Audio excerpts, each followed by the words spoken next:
Okay, we're about to begin.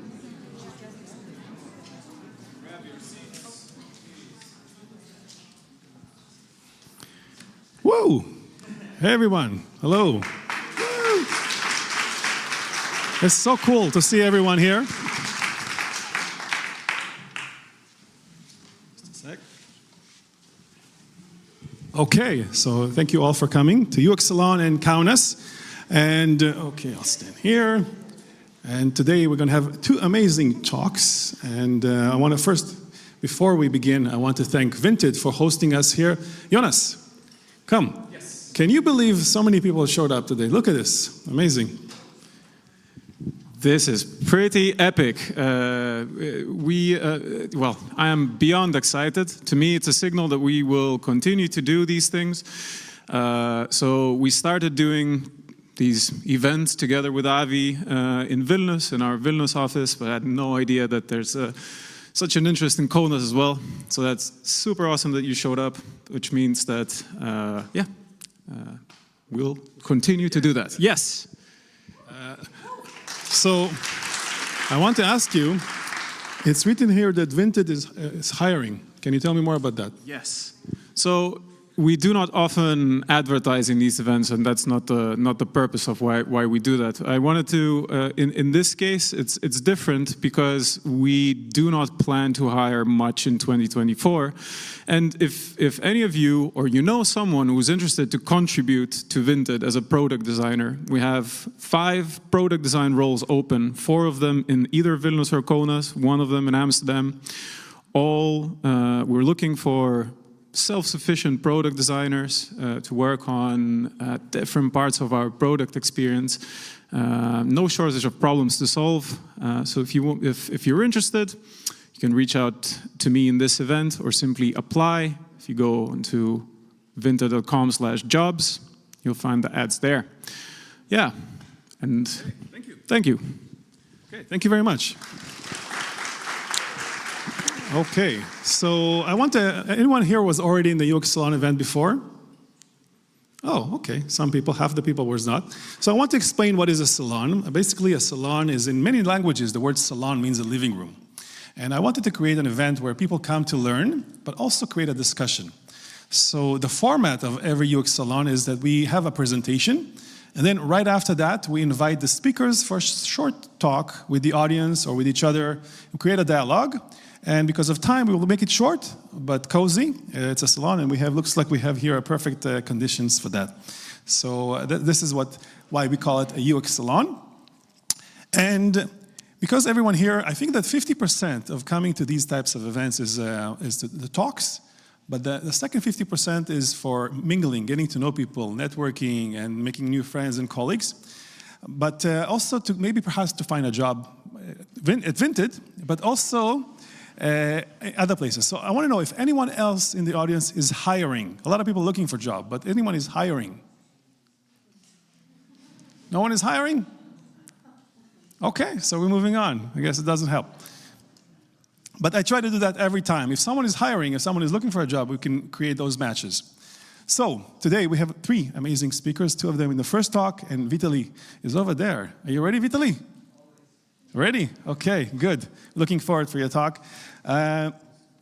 Just to say, if you stay after the event, we'll try to finish the event around 8:30, 8:45. If we have some time, we will create a networking sessioning with, usually people just stand in circle and talk and get to know each other, so there will be more opportunity to kind of network. We'll call it a social cafe. This is a bit until 8:45 if we have time. And if you want to know more about UX Salon events, come into uxsalon.com/events or find us on Instagram, on Facebook. There's no fax, unfortunately. Yes, and that's it. So the first speakers, come on down. So introduce the first speakers. Yes, our speakers are gearing up. The first 2 speakers are colleagues of mine. We have Ieva and Julius. Julius is a product designer, and Ieva is our UX researcher. And they're going to talk to us about how they did contextual research, how they dove into the real context of how people use Vinted product, the insights they surfaced out of this research, and how they turned it into product decisions, what was the impact. So it's hopefully a useful case study to you. Without further ado, Julius and Ieva.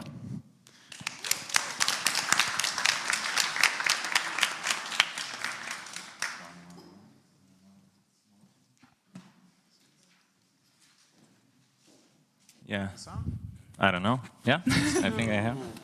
Hello. Yeah, hello everyone. Let's sit. Let's sit. Let's Yeah. relax.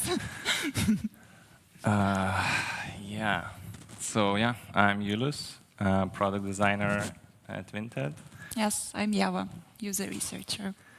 and yeah, I feel a bit stressed. It's like the first time for a while when I haven't talked in the bigger audience.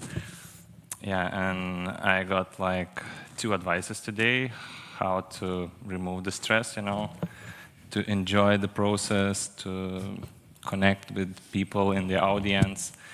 And yeah, the second advice was from my barber. And she said, imagine that everyone in the audience is naked.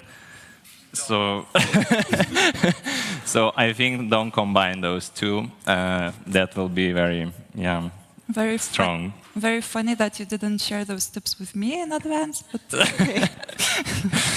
Yeah, I think there was a third advice right before this one, to focus to one person. So that would be even more, yeah. But let's go maybe to what we came here. Yeah. So we are, we are working on designing the product, and as I assume most of you do, or you are interested in doing that, and yeah, and for us it is Vinted, and we live in the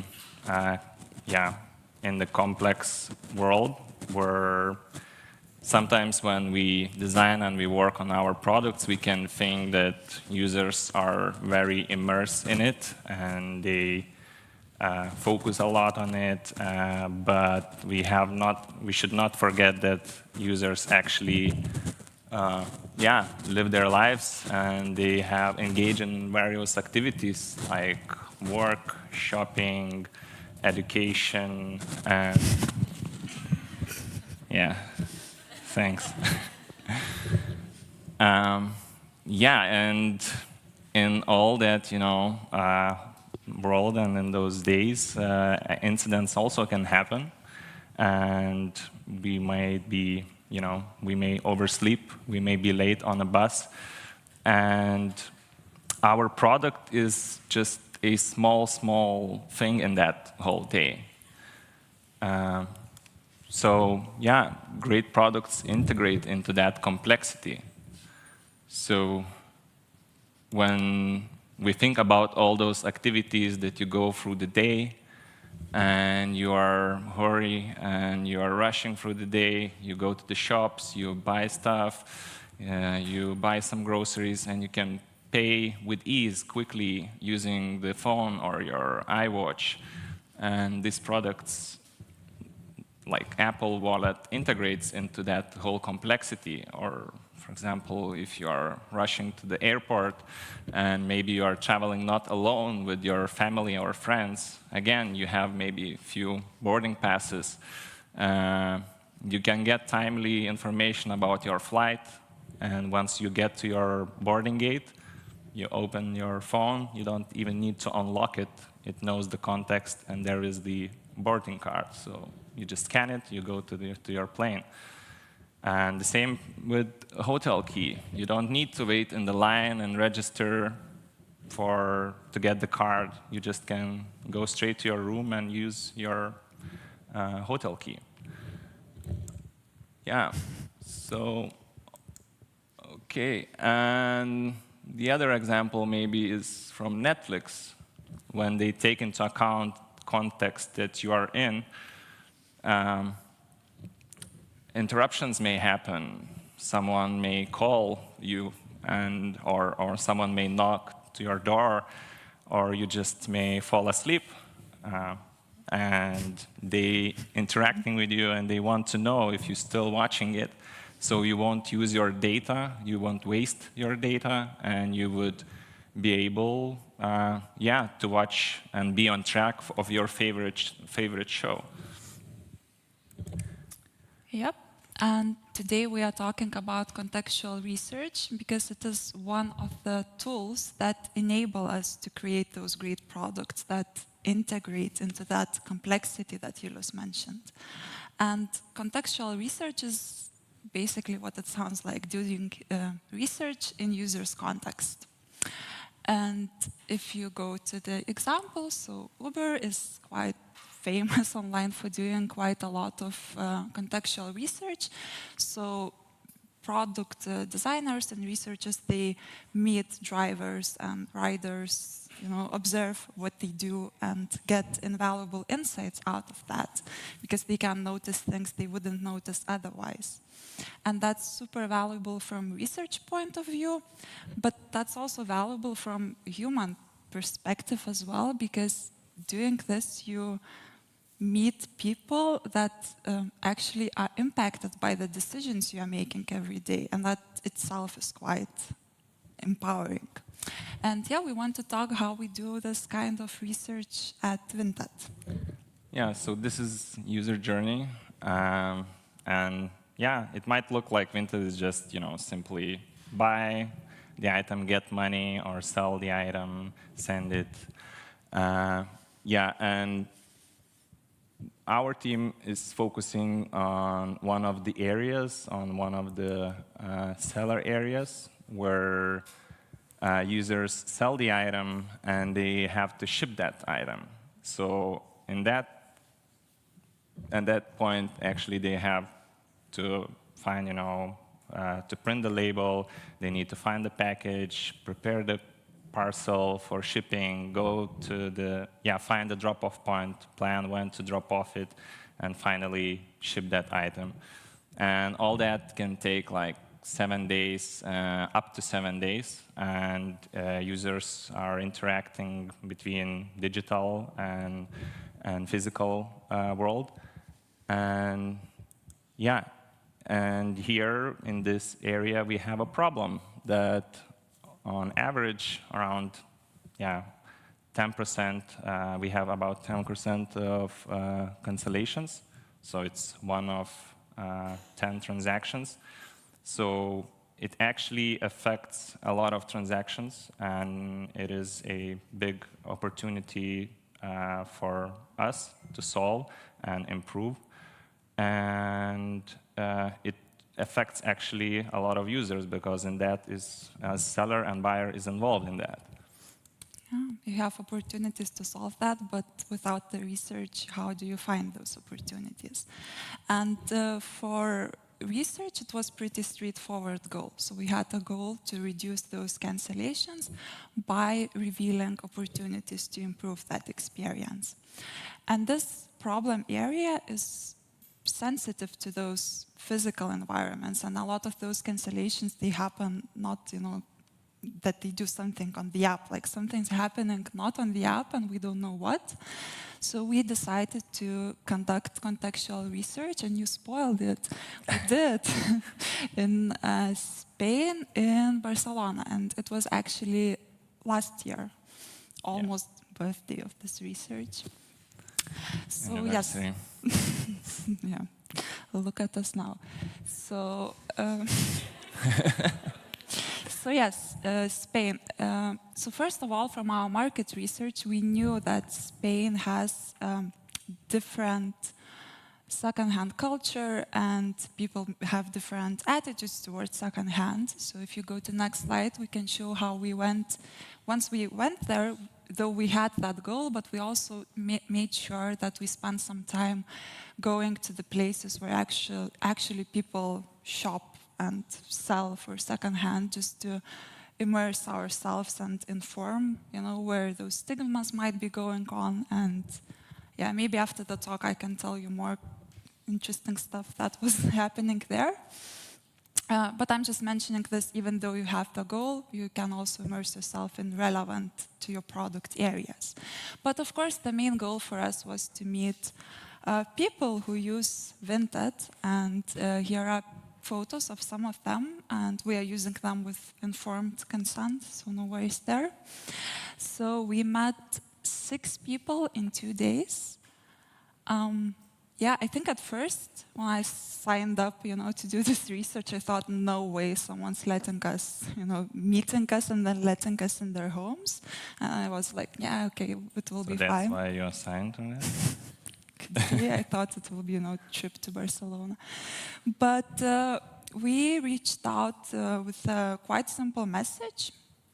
You can show the message. Oh, sorry. Yeah, that's the Fine. message. Just saying, that we are having those meetings and would people be interested to meet with us. And apparently people are, they like talking about the app that they use, and they also are curious to meet people from the app. So quite quickly we got those participants, and yes, we held those meetings in their homes. So again, first I remember it's super awkward. I think it was even more awkward than sitting here, like standing in front of the door of the first building, like looking at Julius as if you knew what's happening. He also didn't, I guess. But yeah, people were super welcoming. They, made us coffee. They introduced us to their dogs. One tip, you should always do those kind of visits not alone, but with someone, both for security reasons, because you never know, but also for efficiency. You can assign each other roles.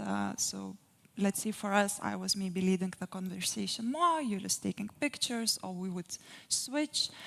So yep, I think that's that about those visits. And yes, one in their homes. So before we asked them to have a parcel that they sold on Vinted but didn't send yet, so that they could show everything what's going on when they are preparing to ship it. So we watched that. Stop. Let me. Sorry. Fine. No, I wanted to say 2 things. That basically, while that meeting is going on, you have 2 jobs. So you need to watch what they do, and then you need to ask questions about what they're doing, why they are doing that. Of course, you will go with prepared discussion guide and questions, but don't forget to be in the moment and look what's happening. And then once they packed that, we left and we went to ship those parcels.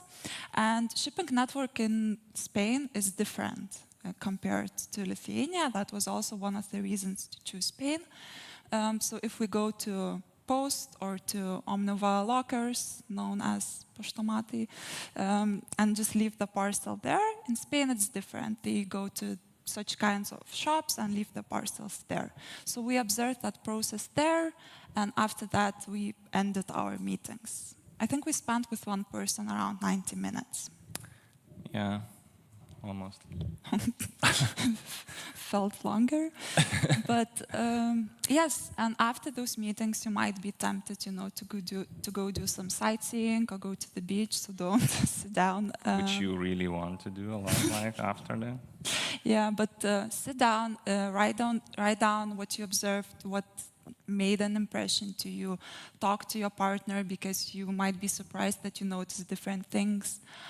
We also had some of our teammates there. Greetings if you're watching. So we would share, stories with them, and that was also the process that we went through. That makes the whole analysis and insights part so much faster after you come back. And more fun. Yes. Yeah. Yes.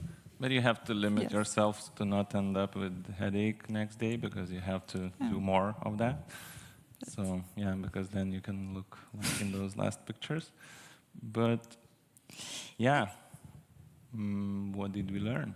Yeah, so we wanted to share bits of what we learned during this process I talked about. That was a lot, but we'll share a couple. So first of all, after they sell the item, they need to package it, right? So what we learned, so in Barcelona there are many businesses, cafes, shops, restaurants, and they throw away boxes. They just leave boxes in the streets, and our users told us that they kind of pick them up, keep them at their home to save money and also to be sustainable. One interesting learning was that Spanish National Post, they actually do not allow people to bring boxes that have other logos visible. So like Amazon logo, no can do, they should cover it before, or if they bring it uncovered, the parcel might be rejected. And that's how it can end up in those cancellations. Yeah, and also there is like different group of users who don't want to use used boxes, and they want like to create pleasant experience for buyers, so they always prefer to buy new boxes to make it nice.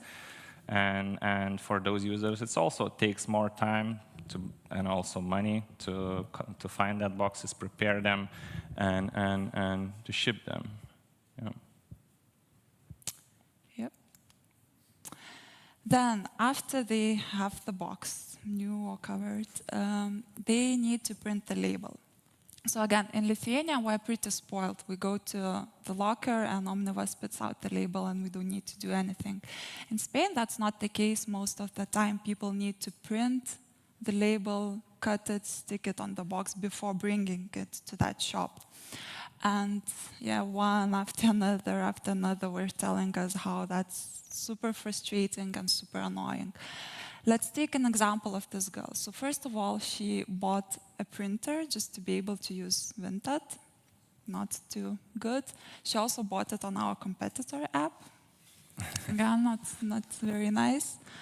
And then she showed us how she's printing. And at that point, Julius was like, "No, what are you doing?" Like, maybe you can. That was very painful to see, like, because she was like printing it and resizing it twice to make it smaller, that it could fit on the package, and putting a lot of tape on it. So yeah, it was very painful to watch this, because she wanted to make it nice and protect the label, but actually when you give it to the carrier, they can fail to scan it. So basically the parcel can be lost, and that it can end up to refund processes and all of that.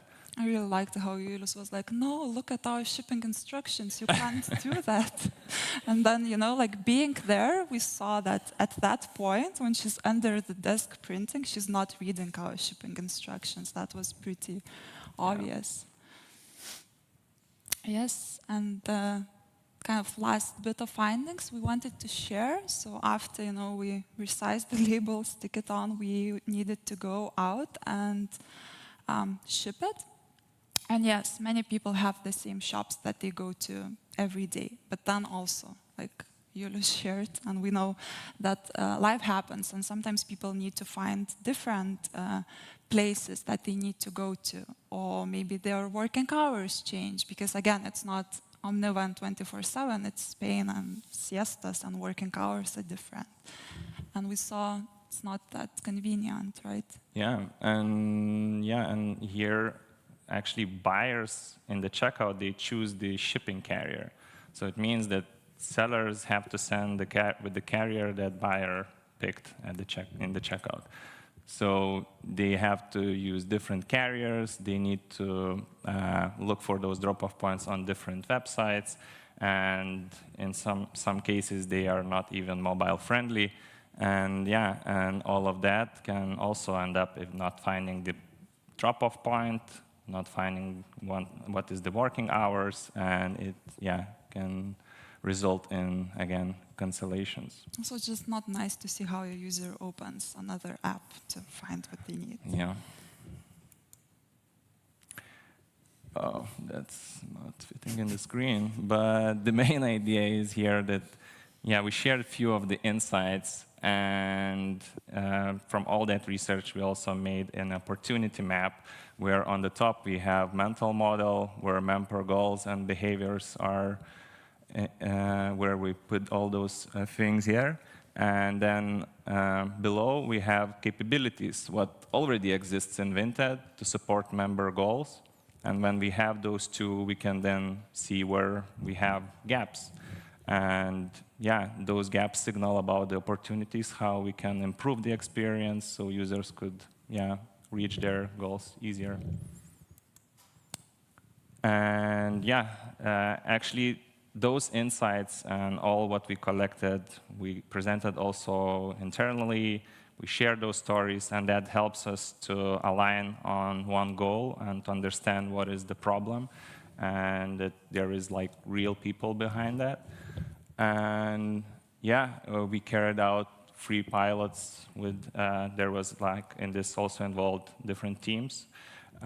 Many teams worked on that, and we carried out 3 pilot tests for the parcel package, where people can choose whether they want to ship with their own package or they want to use reusable packaging or biodegradable bags or single-use paper bags.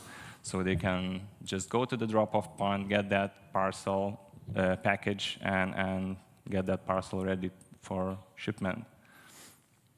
And it showed us that from the surveys also that it created 82% of users mentioned that it was a pleasant experience. It helped them to ship items faster, and the shipping process was much, much more smoother for them. And of course, buyers also appreciate that those packages are reusable.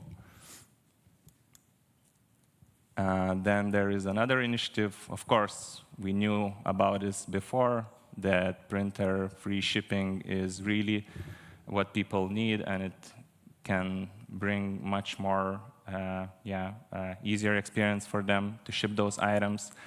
But that, again, helped us to understand how important it is, and now we are in 16 countries with printer-free shipping and 26 carriers. We also did the test where we tested this versus printable label, and sellers shipped items significantly faster by 5–6%, and it helped also slightly improve shipped items rate. And and this is like ongoing initiative also about discovering drop-off points so that users could discover them easily in one place and see all the relevant information for them. And this is like ongoing initiative, first test in one country with one carrier, but the test results also show the positive results, that first-time sellers cancellations reduced by 2%, total cancellations reduced by 1%. And rich insights, all those insights help teams on goals, to align on goals and make a difference. And when we sit together all in the team and we discuss about business direction, opportunities, problems, those user pain points, we remember those stories, like how the girl is crawling under the table and trying to print that label with the printer, which is old, and she's already planning to buy a new one only for that. Or the girl that was always worrying if her parcel will be accepted at drop-off point if she correctly covered all those logos. The guy who was going on the way to the pub was going to the drop-off point with scissors to prepare the package for shipment. Mm-hmm. So he also said like he's going to the bar after with those scissors, and it's like, how does that make me look? It's like, sorry. Yeah. So all that creates the empathy, and that empathy helps in our team to fight for user needs and to create value for them and connect that value with business goals. Yeah. So if you work on something that maybe operates in different countries, or your users come from some unique cultural context, or they do things on the thing you are creating, like that are complex and that are happening not necessarily on the app, that could be a good good signals that you maybe go out there and do see for yourself, and maybe just some pointers. It's not that much more complex to arrange compared to other studies. You just need to define how things will work, so know what's your problem, know who you need to talk to, meet people in their context. And for us, yes, it was home, but it could be also someone's workplace, or maybe a bus or streets if you are working on something related to traffic. Don't do it alone, because you maybe team of one, but then find someone to go with you. And also, ideally, someone should know where you are at all times. We forgot that, but we were fine. And then there, just observe what people do, ask questions what they do, and take pictures, take more pictures than you think you need. Like, I wish we took more. Of course, get consent for that. And debrief after each session, and then don't skip that part where you share stories and you see how, you know, your product team's eyes lit up, and then they finally understand why they need to build something. Yeah. Yep. That's it. Thank you. Thank you.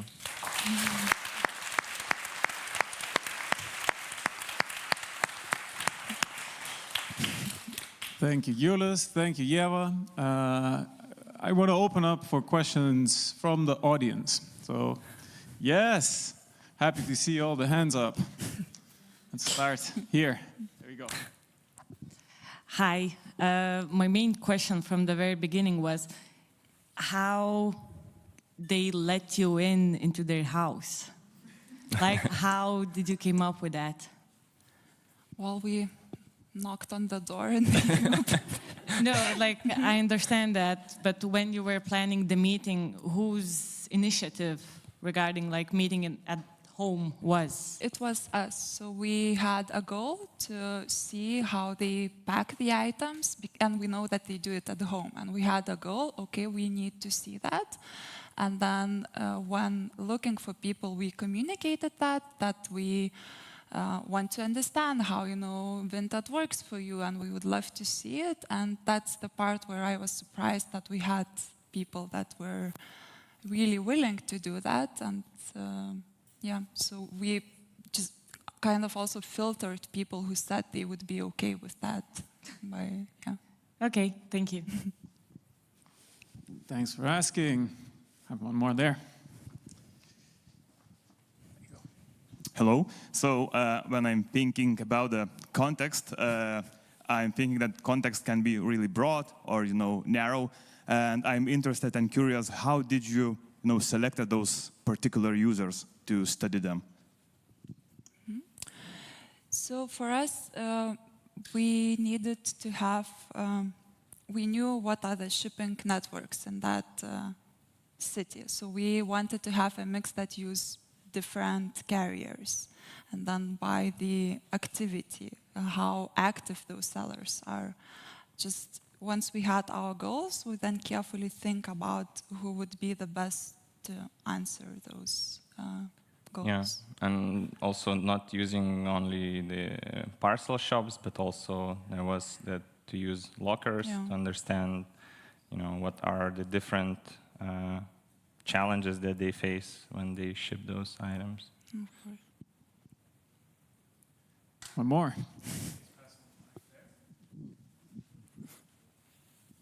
Hello, thank you for presentation. My question would be, what option would be the best second option if you were not be able to conduct this kind of research? Can I take that one? Because I was thinking about it.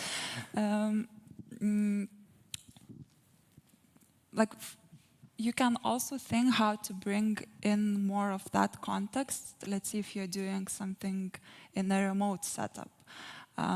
Because, well, I'll speak about myself. It was the first time doing contextual research after COVID. And then during, when we do everything remotely, you kind of get used to it. You have, the person in front of you on Google Meet, and then hello, so what are the problems with shipping? And you dive straight forward to the problem. But even during those online meetings, we can, ask person to, maybe show with camera around, or maybe ask to take them some pictures as a homework for your research interview, or ask some questions like maybe we can start interview with what doesn't work with shipping, but we can ask them, what do you do throughout the day? So bring that context other ways as well.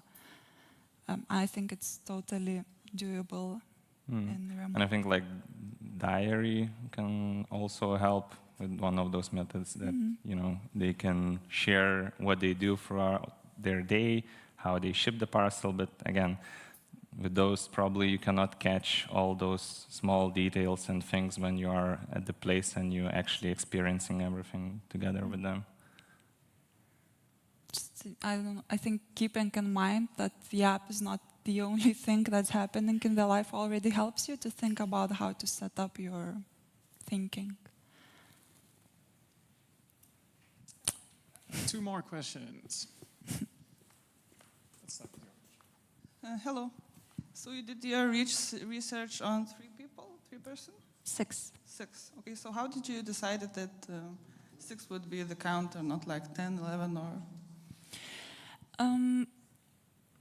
So it's not that all of those opportunities come only from this research. So we obviously do more in-depth maybe interviews in some of the parts, or we follow up with quantitative surveys as well. We did have some related to those initiatives as well.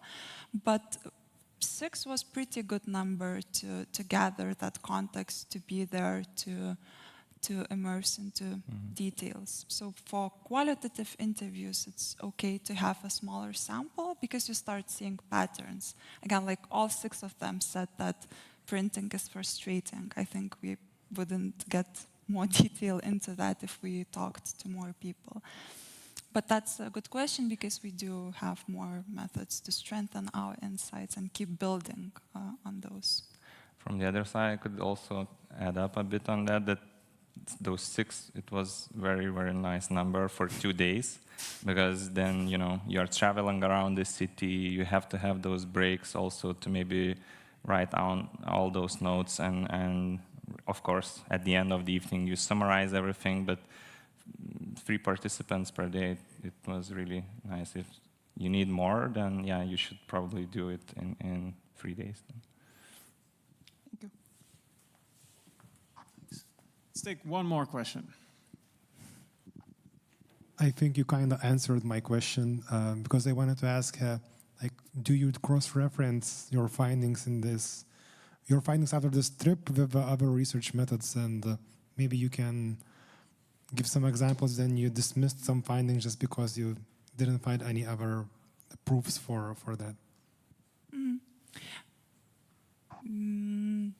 So with qualitative research, as interviews, what you notice patterns, and you can then formulate some hypotheses or assumptions how things work, and then you can follow up and triangulate with product data or with surveys. So maybe to give an example, not from what we dismissed, I'm not thinking now about that, but let's say when we saw that people need this drop-off map, then we did have follow-up quantitative surveys, like what are the criteria that people choose the drop-off point by, like what's more important, proximity or working hours, so that to inform our solutions better. So this research gave us idea of drop-off map, but then we really need more granularity to decide how to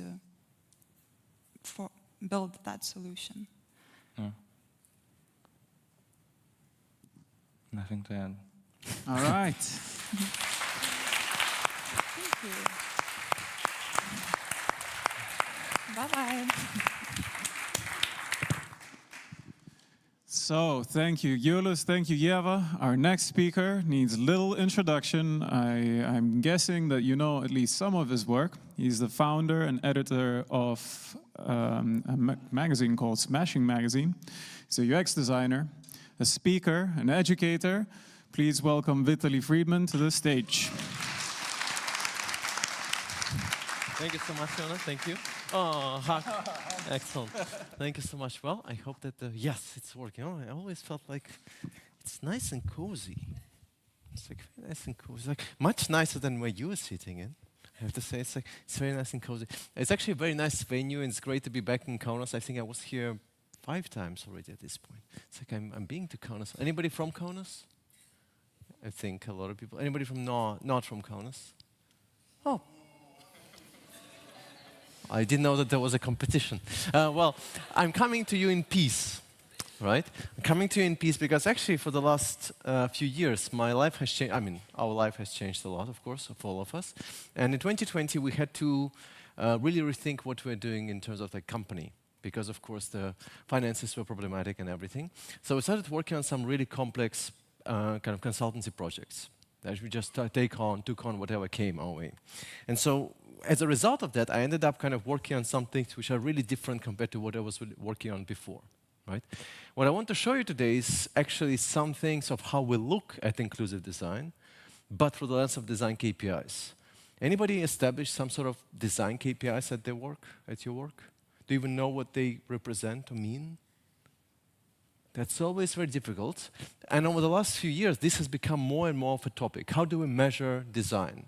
How do we measure UX? How do we measure the impact of design or the impact of UX, right? And of course, this is becoming very important if you're looking in working, not working. No, not working. No. Just that clicker doesn't work for some reason. No, I don't think you did.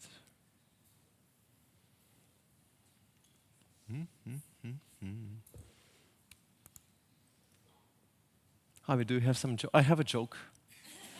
Yeah, I have a joke. A really bad one, though. Really bad one. But it kind of relates to the topic that we have today. Right? Are you ready for this? You can laugh, but you don't have to. It's really, really bad. So, why did a dragon study accessibility?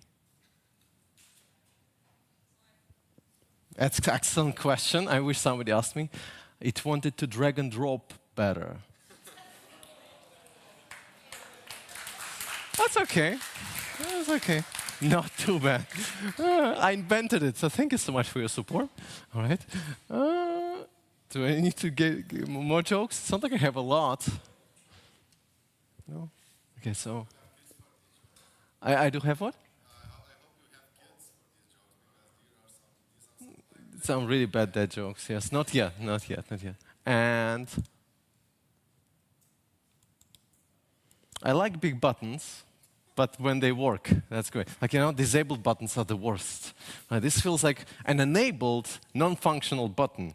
Now it works. That's not what it's okay. Let's, no? Doesn't seem to be going back without revealing too much.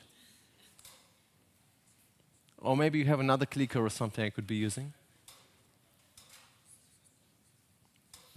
I have my own clicker I can give you. That might be easier. Let's see. Yes, should I try? Yes, if we go into presentation mode.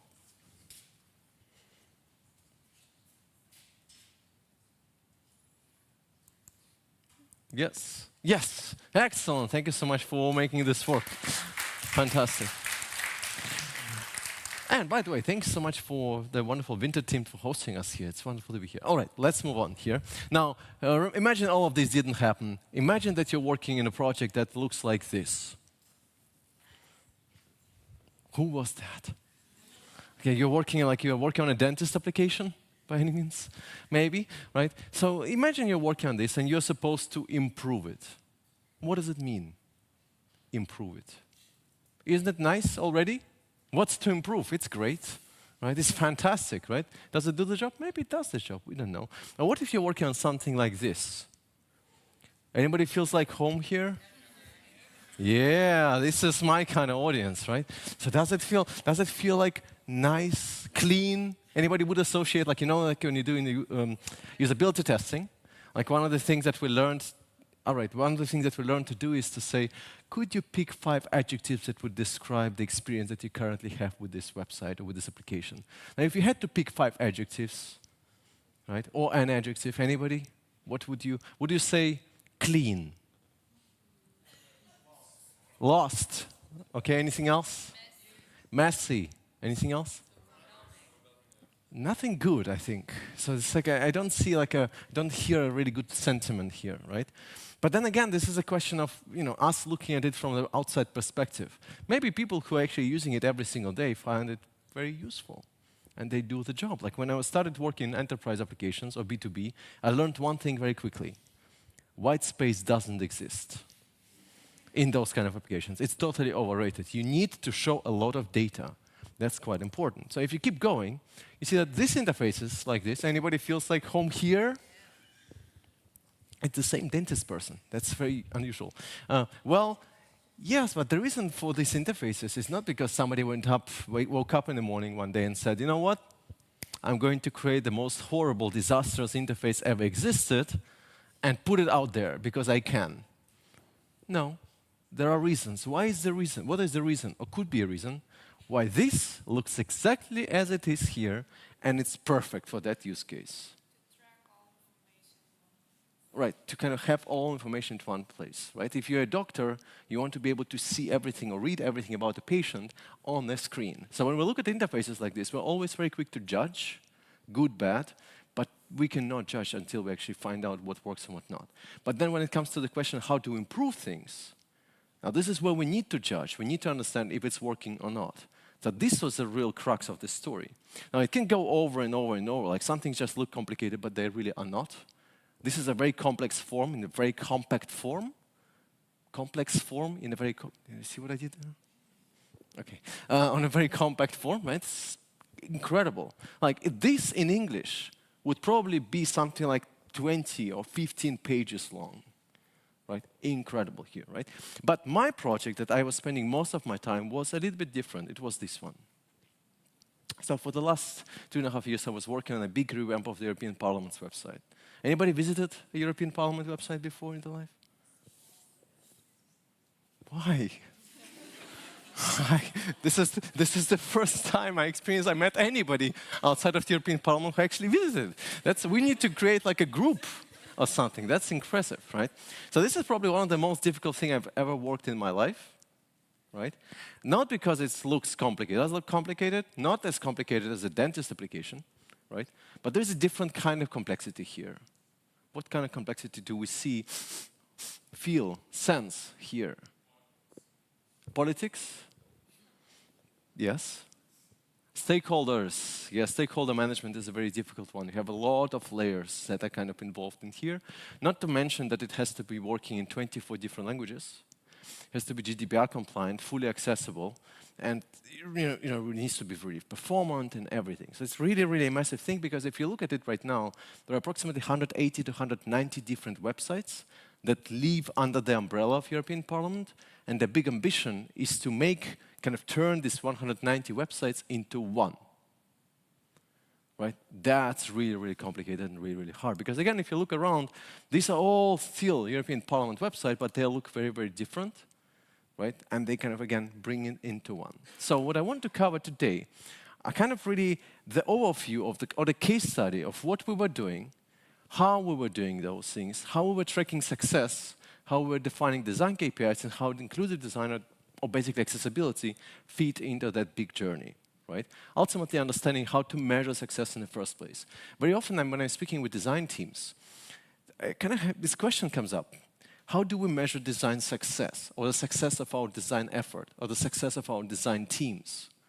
How do we know that we're working on the right thing when we're designing something, on the right flows, or prioritize the right things? So this was a very difficult question for me to answer, so I started looking at how we can answer it. So let's start really going outside of that case study. Because I think we have a fundamental misunderstanding about what we think we as designers do. So I really want to focus a little bit about design impact. Because when I think about design impact, most of the time I think about the workflow.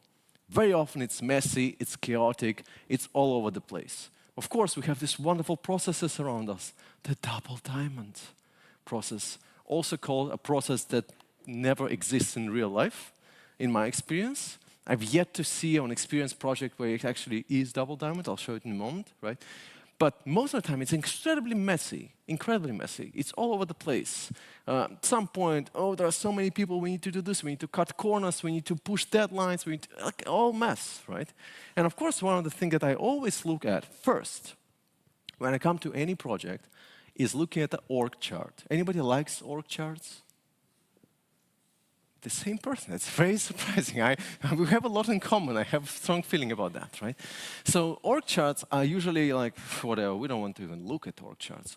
But they give me incredibly useful information. Again, imagine you have a project, European Parliament comes, this project starts. Where do I start? Org chart. Why? Because I need to understand relationships. I need to understand where I am in this map. I might be in this really tiny little rectangle right here, right? And I need to know who I need to speak to in order to push my design decisions forward. If I want to make impact, I need to be able to push the design decisions forward.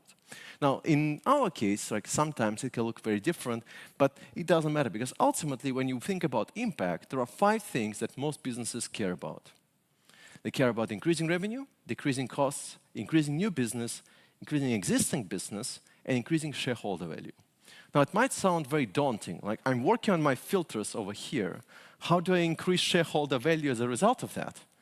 That seems like so far away. But if we actually can make a connection between design initiatives and business impact, then we can actually drive significant impact. You will see in a moment why I say that. You can also kind of break it down into other things, but it's maybe not so important. What is important, though, is this article. This article by Paul Adams, who is a VP of Design on Intercom, I think that many of you might be familiar with Intercom, he wrote this really kind of almost very surprising article in which he said that the view of design from the designer's perspective is so wrong on so many levels, and we don't really talk about it. So most of the time when you go on LinkedIn and you go on Twitter or whatever, right, you'll find those things. UX is the heart of everything. It's that magical thing that connects the business and technology and design in one uniform space. And it's just that magical thing that's like, and the best part is, we're at the heart of it. We are the center of the universe. Look at this. We literally are in the center of the universe, right? Which is absolutely wrong. Because if you look at how businesses see design, they see design very different. Design is just one of many satellites circling around leadership. There is nothing special about design, to be honest, to many businesses that I'm working with, right? Marketing, business operations, product management, research, design, engineering, analytics, they all have a role to play, and we're just playing one of the many roles, right? Now, what's interesting about this, though, is very often they think, we are special, right? Kind of, it's normal. We often feel we're special. When you think about the others, we think, well, we do the hard work, right? We do the work, and engineering, of course, as well, right? But marketing, they just take what we design and announce it. That's all they do. You just put nice words around it, and that's all they do, right? When you think about sales, oh, sales. Do you have a single friend in sales? Designers don't befriend salespeople. That's not cool, right? Sales are like, they just take what we create and they just sell it. Horrible, horrible people. No, not horrible people, right? But this is kind of very often how we think about it, right? Sales, we don't want to talk to salespeople, right? And then you have support. Well, they work somewhere over there, boring job, whatever. Like, we don't talk to support, like not very exciting people, right? But by the way, sales, bad practices, but best parties. So if they have a party that they kick off, you want to be there, right? Finance, cool, good people, pay my expenses, that's okay. HR, I don't want to be involved with HR. People problems, I hope we never meet, right? This is how many people often see other people in their organizations, right? But again, this is wrong. I think one of the really most important and influential things you could do is to befriend somebody from sales. Because again, when you look at sales, the nature of sales has changed. Like 20 years ago, sales would just sell and call it a day. Today, many products that we're creating are subscription-based, which means relationships are very, very important. which means that actually today, UX people and salespeople have way more in common than they ever had. In some ways, actually, you can see that customer success team, sales team, and UX team, they all try to do the same thing. So if you actually, for example, struggling with doing research, and you want to, maybe you're being blocked from testing with actual users, you can always proxy test via sales if you actually make connections before that, right? But what he was saying, basically, is that there is a good reason why for a given designer in an organization, you will have maybe 10 developers and 100 marketing people. Anybody in the position where this is disproportionate ratios? Maybe just a few designers, many engineers, and a lot of marketing salespeople. Anybody? Maybe some of you, right? Okay, right? And this is actually very common because, again, it just represents the nature of the organization where the priorities are. So it's very, very natural. So again, there is a good reason why for leadership, marketing, sales are way more important than design. Way more important than design. So design is not the center of the universe, right? And so this is an interesting quote by Andy Butt from Clear Left in the UK. He said, design doesn't matter anywhere near as much as most designers think in most businesses, but it matters much more than most executives think, right? So that's just really important way of looking at design and understanding where our place is, because if we want to make an impact, we need to understand where we actually are. And that even starts here. Like if you look again at this traditional double diamond, right? Where you start with a problem, you have discovery, definition, exploration, and then delivery, the solution, right? This is not really real, because most of the projects that I was working on, you have a reverse double diamond. Somebody comes to you and tells you, this is what I want you to design. There is no problem space, there is no exploration. Just, here is the solution, go, do your thing. Right? Anybody feels like that? Okay, so this is actually quite common in reality, right? So you're working in those increments, but you start with a problem, and then you maybe iterate and refine once you have launched an MVP or something, and then you can actually maybe attach a double diamond to it, right? It's kind of really looking outside at where we are, but we need to kind of understand what the space is.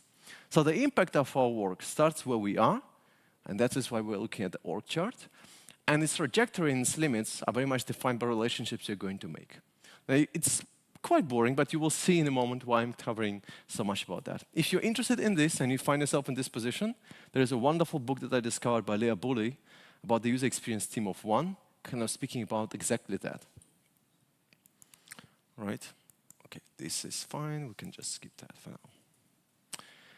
So, now moving on from this, we need to still understand how do we track the impact. And you will see where I'm coming with this, because again, for the European Parliament's case, right, I cannot just come in and say we're going to move things around and change colors on buttons. Nobody's going to trust me. Imagine you're working in an organization which has like, what, 22,000 people who are involved, and you're going to tell them what to do? Why should they listen? Remember this org chart?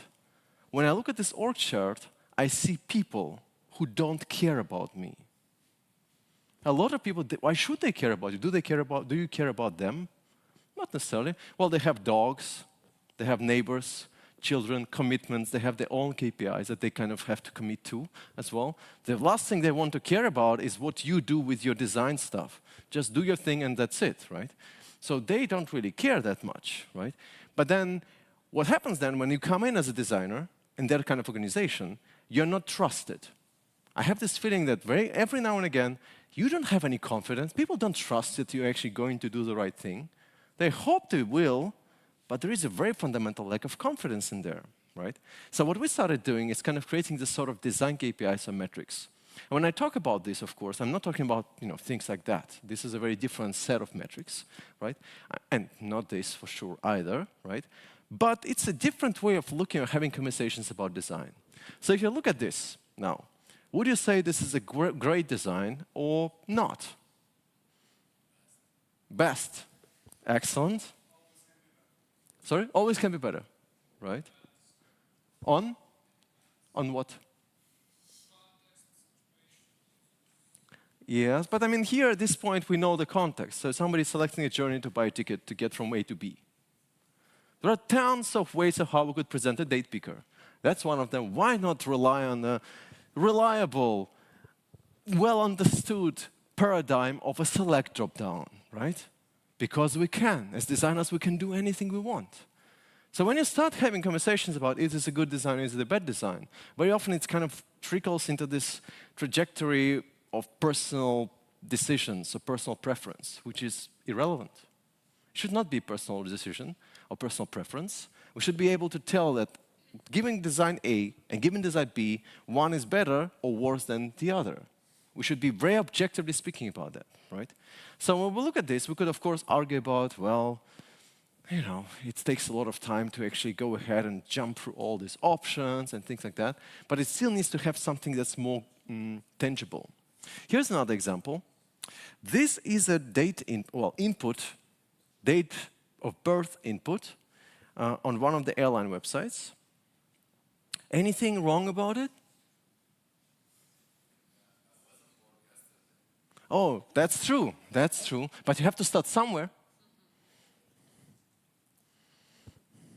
Well, my problem with it is, if you ask me what my birthday is, I think I know what it is, but I need to spend 53 seconds on this freaking date calendar picker for whatever reason, right? Instead of just typing, I'm being forced to go through these widgets, and in the end, finding myself going through decades or years and years and years and years and years and years, just realizing how old I am, right? Just to get to my month, and then to find, it was Friday, and then find my day. That's ridiculous. That's weird. Just give me an input field, and that would be much faster and much better, right? Here's another one. Oh, this is going to bring memories. How about this? I mean, we are designers, right? We could do that. We can just go ahead. Let's just have a nice little time date selection everywhere like this. And I can almost imagine a meeting and a stakeholder saying, but people understand clocks. You know, everybody has a clock in their apartment. And they maybe have it on their wrist as well. So let's just do that. That makes sense, right? Why not? Right? So how do you argue about that? Well, you argue about that by saying, well, yeah, people understand it properly, but again, we need to think about the time and success rate, and we need to measure it, right? What about this one? I mean, we could. We're designers, right? Do we understand how it works? If this is not creative, I don't know what is. So you basically, just for those of you who is trying to catch up here, what the hell is happening?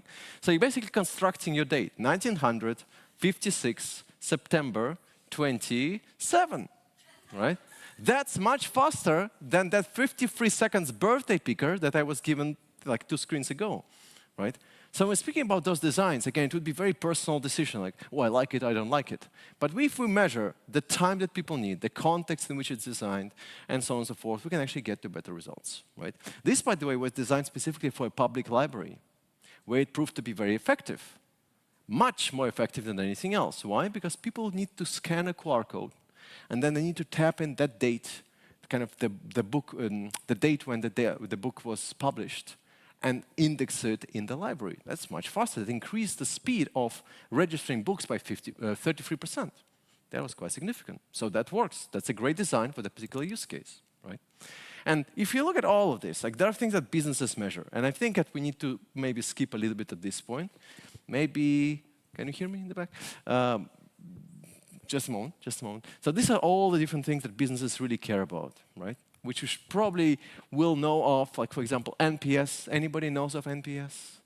The most disastrous, horrible thing ever, right? But we'll not talk about it, maybe after this, right? There are many, many things that businesses measure. And I wondered, why is it that designers don't have something like this? That's weird. Do we have anything like that? Because they measure all the time. If you look at all these different departments, marketing measures a lot. Business measures a lot. Analytics measure a lot. Designers, it's okay. This shade of blue seems to be okay. This hex color works, right? Or HSL, right? That works, right? So we probably need to have something like this as well. So I'm going to jump a little bit here. NPS, we don't want to talk about NPS too many slides. Oh no, it's not supposed to go like this. No, just a second. But this is like all this NPS stuff. This is not so important. Why is it going like this? It was very strange. Either way, NPS is horrible, by the way, because people can give you a really bad score but still recommend you. A great example of that is something like Ryanair. People love to hate Ryanair, but they hate to fly Ryanair, but they still buy tickets to fly with Ryanair, right? So people are really, really good at saying, I really hate this company, I will never recommend it, but then recommended it behind your back. So you cannot really trust something like NPS. So what you can do instead, by the way, if you wanted to get to better research then, is ask questions that are actually more specific about based on what people have done or not. For example, one thing you could be doing instead is, if you were to move to a different team or company that wasn't using a product, how likely would you be to recommend its use? That's much more helpful. Or even better, just ask something as simple as, in the last 6 weeks, have you referred or mentioned product name to a friend or colleague? Yes or no? That's, again, much more valuable, right? So again, sorry about that. Let me just jump here a little bit here. There are a lot of slides. But this is the stuff that we started measuring, right? And I think that these are things that are quite significant, and these are things that I don't see many designers measuring yet. The most important for me are number 1, number 2, number 3, and number 5. Right? These are things that I would always implement. And it's not like we're going to measure all 20 things. That depends on the scope of the project. Usually maximum of 4 different KPIs.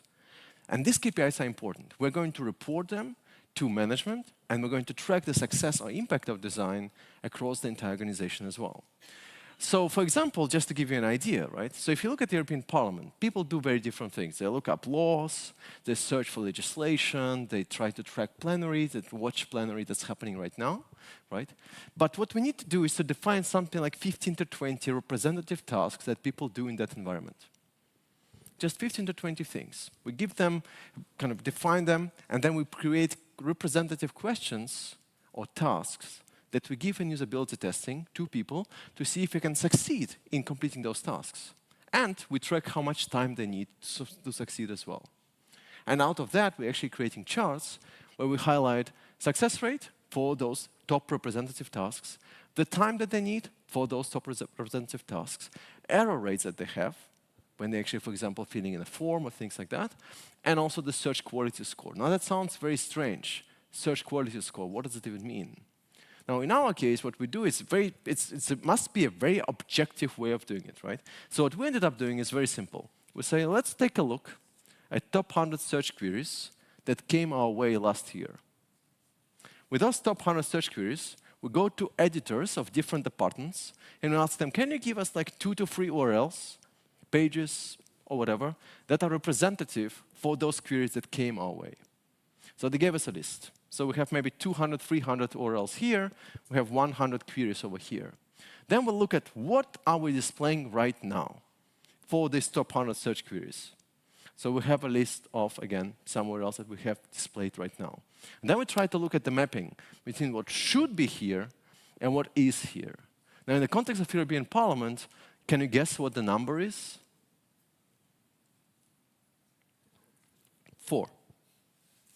4%. That's a really poor score.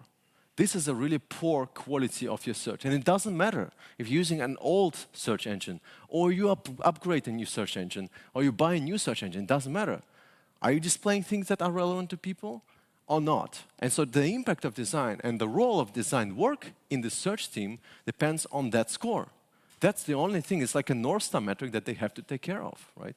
That's objectively good. So if you are matching the relevance of what people expect to find with what editorials are providing, that's obviously better, right? So this is a very different way of speaking about design. So we don't have conversations about we feel like. It shouldn't matter what we feel.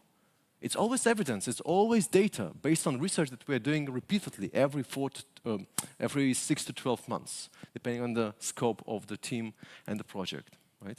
And so there are many things that we're using. One of them is system usability score calculator and a few other things as well, where you basically give people a 10 items questionnaire and they reply to these 10 questions, as you can see here. And out of that, you get a score, a quantifier for what your experience is like. It's a very old model that was invented back in early 90s. There are many different variants of that. You don't have to use that one specifically. But that was worked for me for forever, almost for the moment that I actually learned about it like 10 years ago, right? The average score is 68. If there is a good usability, it will be above 68. If it's a poor usability, you'll get to below 68. Kind of get something that you can work with. And this is what it looks like usually, right? People can rank everything from strongly disagree to strongly agree. For example, I think I would like to use a website frequently. I found the website unnecessarily complex. I thought it was easy to use and so on, right? So we give them tasks. They try to complete those tasks. We track how successful they are and how much time they need for each of those tasks and for all tasks on average. And then we give them this questionnaire, right? And out of that, we get a number. Just as an example of what a metric would look like. The average 68, anything below 50 is bad, everything above 80 is good, right? And again, just a bit of summary, you'll get the slides anyway. There's a lot of text to go through, right? And just to build up on that, right, we have a couple of metrics, but then we still need to kind of define a KPI. KPI is something that you display to management. Metrics is something that we measure on our own, right? It's very common that many metrics will flow into design KPI. Does make sense, everyone, so far, right? I know it might sound a little bit too over-architected at this point for UX stuff, but it can prove extremely useful in B2B and enterprise, right? So again, remember, this is the project, and in that project, we kind of established this sort of design KPIs that we're going to track and report. Different teams going to report to management, right? These are the things that we established. That's a lot of stuff here, but of course, not every team is going to track all of that, right? Every team will pick something like 3 to 4 different KPIs that they're actually going to look at, depending on what kind of tool that we're having. For example, of course, when you just come to the European Parliament's website, you don't have onboarding. But some internal tools do require onboarding, right? Some teams will be obsessed with search. Some people don't work on search, right? Some teams will work on performance. Some teams will work on accessibility. Some teams work on forms, right? So it's all different. So it's all combined. So every single person, and I think I want to emphasize it at this point, every single person on the team will work on some sort of KPIs, and their bonuses will depend on how well they meet those KPIs. There is nothing like, I feel like we should be doing this, right? I feel like maybe we have done that. It's everything literally backed with usability studies or user research. And you might say this is very, strange model, because how can you even assess the beautiful ephemeral thing like design in something like numbers? That might seem very awkward to some people. Well, it is, because things like loyalty or brand awareness, this is difficult to assess with numbers, right? But things like task completion, how well people search, how fast people are in finding results, that you can do. One thing that was becoming really difficult, and I don't know if anybody is working on something similar, was this one, environmental impact. The big ambition behind the project, because the European Parliament, is not only to kind of create this one unified experience. They want to create the most sustainable digital experience for public service. What does it mean? Yeah, so you can think about performance here, but performance is a technical thing, right? You still want to be really digital, just like the most sustainable digital experience from the perspective of design. What does it mean for you as designers? Sustainable UX. Less time on page, excellent. We want to reduce time that people spend on the page, yeah? Oh yeah, it could also be about the processes that we have, like a service design perspective, right? The processes that we have inside organizations. Dark mode, that could be helpful, sure. But also just helping people find what they're looking for much faster. But also things like publishing. You think about just a huge amount of time and effort that goes into publishing content that nobody really reads.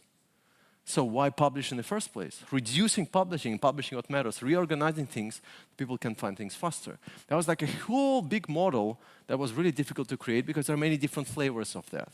So everybody worked on something like sustainability related in context of UX or design. Okay, also kind of a thing that really comes up in some projects at this point, right? So with this then, these were the constraints in the brief. And now finally we come to the point that I wanted to make up about inclusive design, right? Has to have high task completion rates, right? Just a number. Again, this is not like has to be better. What does that even mean, right? High task completion rates, high error recovery rate, should work in 24 official languages, should be fully accessible on AA level, WCAG, Web Content Accessibility Guidelines AA, should be GDPR compliant, should have a minimal environmental impact, should drive users' engagement to actually encourage more people to go and vote, right? Participate in elections. Should reduce the number of requests for service desk. Now, if you have a better navigation and better search, usually you would have that. Should improve the speed of publishing. Well, that's a different side. It's again a service design. That's not my role. But the really difficult part that I couldn't figure out for a while was this one. Should be universally inclusive and accessible. What does that mean? Universally inclusive. So it should be for everyone. Everybody should be able to do whatever they need to do in their European Parliament's website, independent of the capacities, capabilities, right? Mental conditions and whatnot, right? So, and that means diverse, LGBTQI friendly, respectful of neurodivergent people, ADHD, mental health, older adults, colorblind people, autistic people, right? I was like, oh my God, I have no idea. What does it mean? I mean, I can do this, like fully accessible, I can do that. Color contrast, font sizes, tab target sizes, landmarks, I can do that. But this, I don't know, so I had to do research, right? And again, it all had to be measured, right? And again, this is again something that we can skip. I actually wanted to jump straight to, okay, maybe, could we jump to the chapter, the next chapter? I can show it a bit later. Just where it starts. Because this is what we actually ended up creating, those KPI trees. If you're working again with marketing or salespeople, right, they will be very familiar with this kind of KPI trees, but this is too complex to describe here. Luckily, we have a workshop about this tomorrow, right, Avi? When is it going to happen? Or where?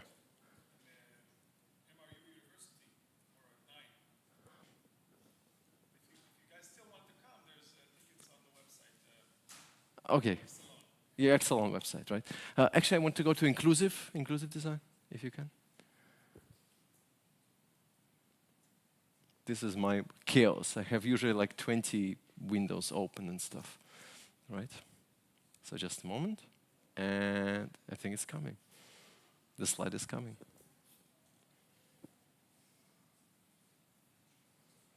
Bear with me, friends. Huh? What do you mean? Yeah, I do.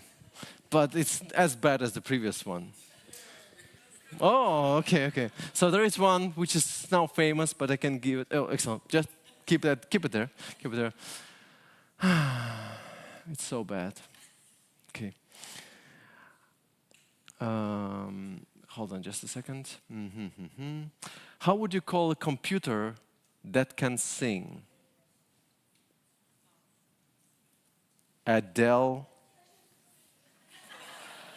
Oh, that was better. I didn't expect that. Okay. Okay. Now I know. We do kind of usability testing right here. All right. Now we come finally to that part that I had to talk about, right? Because again, when you look into all those things that we had, like all this universally inclusive, right? I had to really go ahead and hunt to understand what it means. And what I learned very quickly is when you actually conduct usability testing, you probably will have heard about it a couple of times now, right? What people do, think, feel, and say are often very different things, right? Especially in testing. So the worst thing you can do is ask somebody, what do you think, which design you like more? They don't know. They will just tell you whatever. Like, oh, they will invent reasons, and it doesn't make any sense. So we never ask people what they think, and we track what their emotions tell you. And for that, there is an incredible tool that was invented by an Australian pastor for his church, right? Which allows you to specify, like when you actually run usability testing, to understand a bit better what is it that that person actually means when they say happy or sad or surprised. Like, does it mean startled, confused, amazed, or excited? And then you can actually break it down even further. Like, tools like this exist out there, depending on what context you have, can become very, very helpful. So very early on, when we actually wanted to understand how people feel about an interface, we can always kind of break it down into a specific word or attribute that would define that, right? But there are things that we mentioned, right? And I want to kind of go through them in the next like 5 to 10 minutes. So some of them will be maybe not very useful to you, but I think it's important still that you will have heard them at least once, because it's really, really something that not many talks covering. First of all, color blindness, right? We are pretty much comfortable with color blindness, I think. Most of us, we understand that, again, for accessibility reasons, AA compliance, we understand that. What was surprising to me is to really see how we should not mix colors. And you will see this in a moment. First of all, a lot of people have color blindness, or some kind of color blindness. There are two terms that describe it. One of them is color weakness, and the other is color blindness, right? Some people just see some colors stronger and weaker. The safest bet is to never rely on colors alone when you communicate anything, and also use labels, icons, and shapes to indicate differences. Now, color weakness is, again, when you see colors differently. I mean, of course, some of us might be color weak or might be colorblind. So you should be able to see differences on how those colors are perceived. So if you see differences, that means that you're probably not color weak, right? But there are different colors here represented in different areas. And depending on whether you are male or female, there are higher or lower chances of you seeing things differently, right? Now, this will become a bit clearer here. Now, this is color blindness, right? Where you might be perceiving colors very, very differently, right? Can you see something that's unusual for you here? Or what does it mean even to us? They're still different, right? So that's good, right? They're still different. So this color and this color on all of them are different. Is it to everyone? Like, whenever we have something like dot voting exercises in workshops, UX workshops, right? We need to be very careful about colors that we're choosing, of course. It can become really, really problematic. Now, this so far, so good, but then it becomes really, really messy. So if you look at red and green, this is the most problematic part ever. Now, we know about this, right? But it's really important and useful to see it, that approximately 1% of men who have red blindness will see red and green like this. Not much difference, right? And then approximately 1% of men who are green blindness, which have the same story, just in a different color, right? I mean, obviously, you cannot understand, you cannot distinguish between them at all, which is why red and green is really the worst combination you could have, right? Really kind of to visualize that.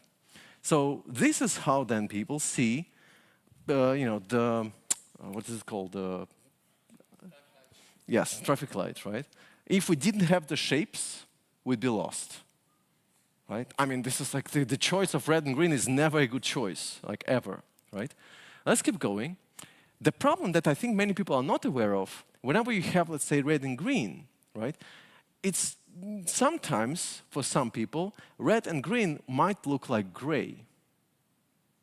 That's another story. So it looks like, yes, of course, we have different shades, but still, if you actually start mixing red and green, you might end up in situations where some people will see the difference, some people will not see the difference. Quite important, right? The worst thing is when you start combining red, purple, and blue. This is where mess gets, right? So it's not just red and green. So whenever you start combining red, or let's say purple and blue, again, it's becoming very difficult to distinguish between them. So never combine purple and blue together. That's really a bad idea. I mean, I do apologize for those of you who just see this all the time, right? If you have, let's say, color weakness or color blindness, but just to explain, to make a point here, right? So there are plenty of rules here. So if you wanted, you can just take a screenshot of this, a photo. I can also happy to share the slides. But in general, the only color that is safe, if you want the same color to be perceived the same way to everybody on the planet, you would pick blue. Blue is the safest hue you could have. This is how everybody perceives that color, right? You can use any two colors that you like as long as they're very significantly in lightness. But never mix red, green, and brown. Not going to work. Never mix pink, turquoise, and gray. Not going to work. Never mix purple and blue. It's not going to work. Never mix green and pink if you use red and blue. Because they will look the same. The pairs will look exactly the same as well, right? And then don't mix green with orange, red or blue of the same lightness. Seems like a little bit more rules than just red and green, right? So that was really surprising to me when I started looking at that. Of course, it might be that red and green is just 6% of men that are affected by that. But there's 1 to 2% of people affected by those other things. If you want to be universally inclusive, that's something to keep in mind. Make sense, everyone? All right, let's keep going. If you want to actually explore more about that, there's a wonderful series about colorblindness, here on datarepo.de. Right? What's related to that, by the way, is screen readers. Right? Anybody knows what a screen reader is? Right? A few people. So a screen reader basically converts text on a web page into something like audio, speech, or braille for people who cannot see at all, right? Or have issues seeing things, right? It's important to understand that when you actually think about the screen reader, they do not distinguish in different voice. If you use, let's say, bold, it's not going to be pronounced stronger. If you use red, it's not going to be perceived in a different way. They always just read text as plain text and announce it to the screen reader user. Right? There are a couple of things that we might want to keep in mind. One of the most important ones that people often forget, we know about screen readers most of the time, but people don't tend to forget about things like PDFs. Most PDFs are horror. They're horrendous in terms of accessibility. Screen reader users, especially if you're relying on public service, cannot read or cannot announce PDFs by default. Whenever you're exporting PDFs or creating PDFs, you need to make sure that there is a mark, specific mark for PDF, what was that? I think here, PDF UA compliance, right? This is very, very important because otherwise PDFs are just totally inaccessible. There are many other things as well, just semantics is useful and other things, but I think that this is also something that many of you are familiar with. Well, they can be as long as these icons are different, right? But usually it's not a good idea. Just there is only that one that is available for blocking, right? Here's another story. When you think about older adults, I need like 7 more minutes, right? When you think about older adults, there is 1 billion people, oh, this is not percentage, 60 plus, 1 billion people, right, who are age 60 plus, right? And very often when you think about elderly people, you think, or like, older adults, we think about elderly people. Like very often what I hear in testing is things like people who are slow, people who are really bad at using computers, people who are really bad at operating machines and things like that, right? Which is not true at all. I mean, this maybe was like that 30, 40 years ago, but it has changed tremendously because, again, many of people who actually grew up with the internet, they also grew up into becoming older adults. They're very comfortable with computers. They also have a very solid income, or they already have a very solid capital that they would be happily spent if only your website supported them, right? So that's another thing that actually is quite significant. And what is really surprising to me is that when we think about older adults, we often think about just older adults. What is older adult? Like for a teenager, it's anybody who is above 30, right? But if you look at most of us, I think, plus, minus, more or less, right? I think we think maybe 50 plus, 60 plus, 60 plus, maybe. But then we don't distinguish between 60, 65, 70, 75, 80, 85. Like, it's all older adults, like all the way, right? The first thing you do in usability testing or in user research when it comes to designing for older adults is breaking into segments. Because actually, these age groups distinguish themselves a lot. They're very different. Like 60, 65, very different from 65, 70, very different from 70, 75. Now, all of them have some things in common, right? For example, it's very interesting to see that the older you get, the more you pay attention to what you're reading online, which I think is a good thing, right?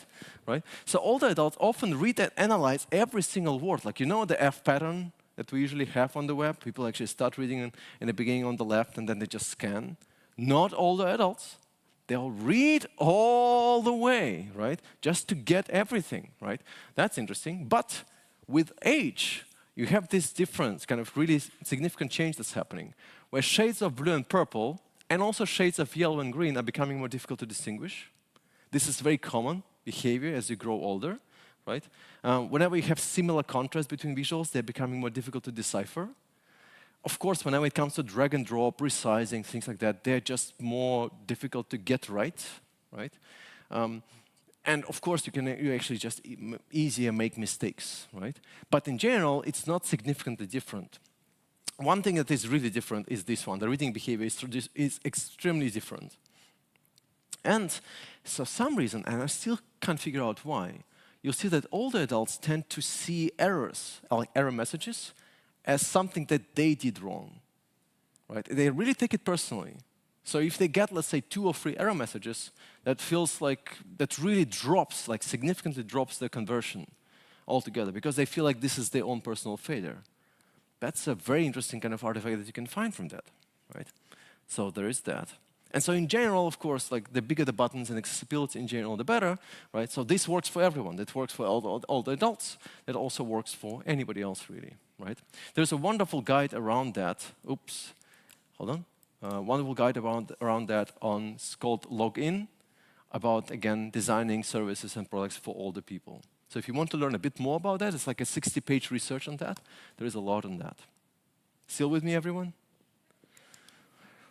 All right, let's keep going. Autism, right? And again, when you start talking about those things, I find it really difficult to talk about them because I'm not a doctor. I mean, I have no idea. I mean, I don't know. I just don't want to say the wrong things, right? And apparently, so from the research that I found around that, nearly 1% of population is autistic. Some people don't know that, of course.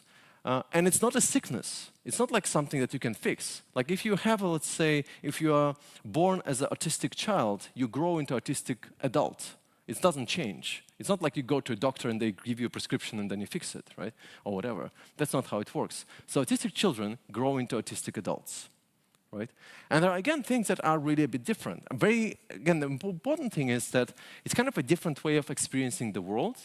And it's usually very intense and tangled and busy and noisy and difficult to focus, right? It's just really a lot of stuff. Like even something like as bright as this light can really bring you to this, almost to the edge, right? And 40% of autistic people have an anxiety disorder, right? And they have low tolerance to uncertainty and lack of control. So if you have, let's say, something like parallax or auto-playing videos, that really is a problem. Like, this is a really problem. It's not like because it's an accessibility rule we should be applying it, right? It really becomes an issue. People just leave. They just leave right away, right? That really is an issue. There are other things that you would see recommended a lot. I'm not sure about like 100% if we should be doing that or not, right? But avoiding bright contrasting colors, avoiding parallax, avoiding blinking ads. And of course we do all of that, right? But again, those people, well, will be leaving right away. So whenever you have something like time countdowns or timeouts or any sense of urgency, they will just leave and not come back, right? And there's a little bit more stuff around that as well, right? And of course, for the slides, I also added these posters that were presented by gov.uk. So if you just type in gov.uk accessibility posters, you will find a lot of those things in there as well, right? This is the link for that as well. Right? And of course, when we're talking about it, it's important to mention dyslexia as well. Dyslexia is a condition which involves difficulties with writing and typing, and it's really surprising how difficult that space is. Like some people say or speak about different kinds of dyslexia. No. There is only one dyslexia, just people happen to be on different spectrum. This is dyslexia. It's just a condition that involves difficulty with writing and typing, or sometimes reading as well, right? And what's interesting about this is, despite the fact that people have problems writing or kind of recognizing letters, they're also most likely to be the best at recognizing details or finding details in complex text. So dyslexia is really a superpower. It's really, really useful skill to have, right? So what it means for us then is if you find yourself in situations where you maybe sometimes swap things like P, B, P, D, or N, U, M, and W, right? Then it's a sign that you might have a dyslexia as well. Sometimes, but it's really, really small, very small portion that does that. You will see that reading can take up to 3 times as long, just reading text. So if you have like a very long, complicated text, you really need to break it down into bullet points, right? Also, remembering words might be difficult. So if you need to, let's say, retype a word that was mentioned 2-3 screens before, it might become very difficult, might be very difficult, right? And of course, what you need to do then is, help people, right, to accurately spell, usually with autocomplete, right? Also, if you do avoid kind of really lengthy columns, 4565, again, being a standard for typography, is not coming out of nowhere. This is good for everyone, right? And that works here as well. And also one important thing is that ideally instead of having white on black or black on white, you'd be using grays, right? Dark gray instead of black and soft colors instead of white, right? Again, there is a wonderful poster around that as well. It kind of highlights things to do, things not to do. Always think about it as, again, it's very difficult. Dyslexia is a very difficult space. Like, you cannot really just apply all of that and say, okay, I'm covering dyslexia case, right? There are very different people on very different spectrum there. Some combined with ADHD, some combined with one other thing, and so on and so forth. You have to be always very, very careful about that. But at least have a good starter to go with. Almost there, almost there. The final thing, like almost final one, I think, is dyscalculia. I was impressed. I had no idea. I've never heard about it before. Right? Dyscalculia is affecting a lot of people. A lot of people, 3 to 10% of people have dyscalculia. Many are unaware of that because it's not really well known, like dyslexia is. It's a persistent difficulty of understanding numbers. You might say, that's ridiculous. Understanding numbers, what's the problem there? Well, you will see in a moment. So if you see something like this, right, sometimes you cannot tell the difference. Right? If you see something like this, you cannot see the difference either between 7 and L, right? And what's important is, if you ever experience problem, for example, remembering your phone number, right? If you ever experience problems reading a timetable or reading a chart, not only because the chart is poorly designed, but just because the numbers are in the chart, right? Or birthdays or anything, right? You will maybe have an issue there. What's really interesting about this is, if you look at something like this, some people feel deeply uncomfortable reading this. Right? Some people would really struggle and they will try to understand what it actually means. So in that case, again, not writing multiple numbers under another or next to each other would become very helpful. So writing something like 1 or 2 200 milligram tablets is better than writing it in numbers. Right? The same goes here. Like, I mean, I have that. Like, whenever you tell me 12 a.m., I would think, is it now before or after? I always mix this up, right? Or things like this, right? 6.5 hours. I'm like, is it not 6:50? No. Oh, right. It's 6:30, right? So these are the things, like little things that make a difference. So, for example, why is it useful? Because whenever people who have dyscalculia start typing numbers, you need to support them by having spaces between those numbers and also allowing them to copy-paste, because most of the time they will be copy-pasting. Right? And of course there is a poster for that as well. All the things that exist. So there is even a website, by the way, called Accessible Numbers. So if you want to learn a bit more about that, there is also that one. Right? Okay, there are also things about mental health. I would say that the most important part here is that this little website contains a lot of different things. So if you're designing a service, public service or software application for people who might have experienced mental health issues, this is a wonderful website with a lot of patterns and examples that you can actually draw inspiration from. And this is, again, just a plain language. It's just a way of actually explaining things in a very simple way that's very helpful for mental health as well, right? Okay. Could we go to wrap up, please? Joke. Oh yeah, I have one. What does a printer say when it runs out of paper? Excellent question. Oh, sheet. No, it's... Okay, well, I'll have more prepared next time. All right, wrapping up, right? So there are, of course, many things that we could be exploring. I mean, this is just a part of the story. And again, I just want to emphasize one thing, that I'm coming to this, like, I was given a task to kind of really just to make it universally accessible, right? Of course, for that, you need to do research and everything. But then we need to figure out if we're actually doing the right work or not. So that means bringing people in, right? Giving people tasks. These people need to come from different segments. They will have accessibility issues. They will have some disabilities. But we can then track if we're performing well, if we have a high success rate, how much time people need, how many errors occur, how good is the search quality. Once we have all of that done, I can be quite comfortable saying, okay, today we measure this across against the baseline, we do our work for the next 6 months, and we measure it again. And then after 6 months, we measure it again. And so continuously, as we keep going, we should have numbers that prove that we're doing good work. And this can be helpful not only to design better experiences, but also show the value that you're producing for the company and the impact that you're making. That's how we can actually drive impact. Now, I've put many of those things that we covered today in this shiny new thing that we've launched, well, last year now, Smart Interface Design Patterns. It's actually not just a video course. It's a video library.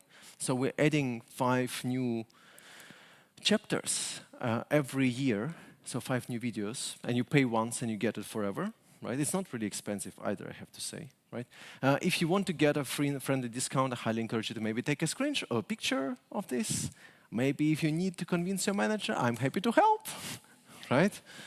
So if you go smashing Smart Interface Design Patterns, and you can use Bagel coupon code, then it would give you 15% coupon as well, right? There is also some other things in here that we have in the blog. Just tons of articles from accessibility to UX and so on. By the way, this little illustration, it's different depending on the time of the day when you come to the site. There is a breakfast theme, your local time breakfast theme, and there is also the dinner time and the lunch time as well. So please feel free to explore if you want to as well, right? Finally, this is the story of my life in very short 1-minute video, right? I mean, we try to make things better, but sometimes it's just really difficult to do. But we still need to try. And kind of this exploration of universal design was an example of that. So this is the story of my life.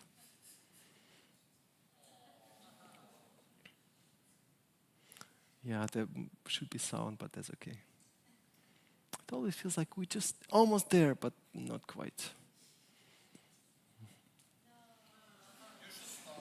Yeah, so this is again maybe another condition that we should have covered as well at this point.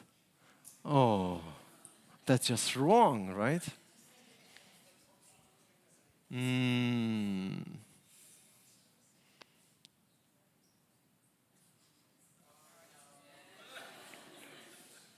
Yeah, this one is for designers. Yeah, and sometimes things just don't work as expected at all, right? It just doesn't take off, and that's maybe okay as well, right? So, that's enough of me. I've been talking too long again. So there are cats and more cats and meow, and thank you, and I hope that there were some useful insights for you here, and I'm hoping that you will be able to apply those things in your work. Thank you so much for being here.